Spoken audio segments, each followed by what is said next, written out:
Labai džiaugiuosi, kad galiu apsilaikyti jau antrą kartą šioje nuostabioje jūsų parapijos bendruomenėje.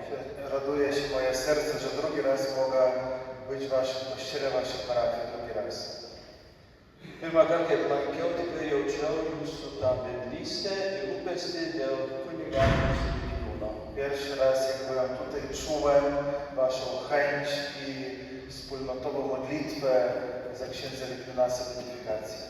Jo įamžinimą ir jūsų mieste tikrai labai daug ženklų apie kunigą Alfonsą Vydūną. Te wszystkie znaki, pamiątkowe tablice, które są w waszym mieście.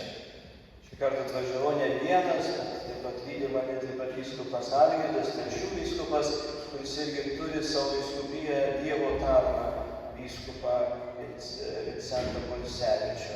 Przyjechałem wraz z księdzem biskupem z Litwy, z drugim Algirdasem, który też właśnie prowadzi proces męczennika Borisewiczusa.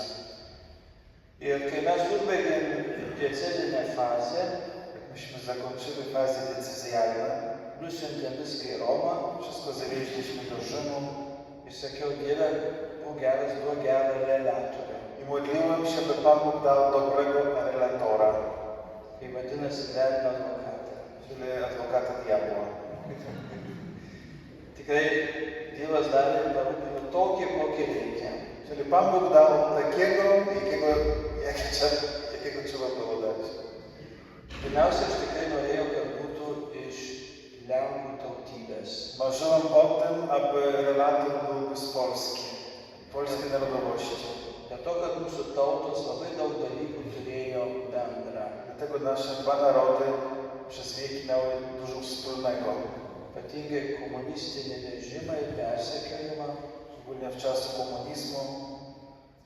Taip pat nacistinis visas persekiojimas, visi lageriai, visi karai, kurie siejo šias dvi tautas. Nacjonalizm i różne wojny, które dwa narody łączyły.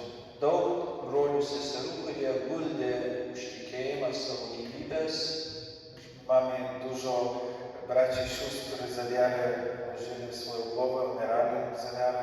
Kurių daug šiandien yra dangaus šventieji, dangaus karalystėje. Te dwa narody mają dużo, którzy są już w niebie, dużo orędowników w niebie.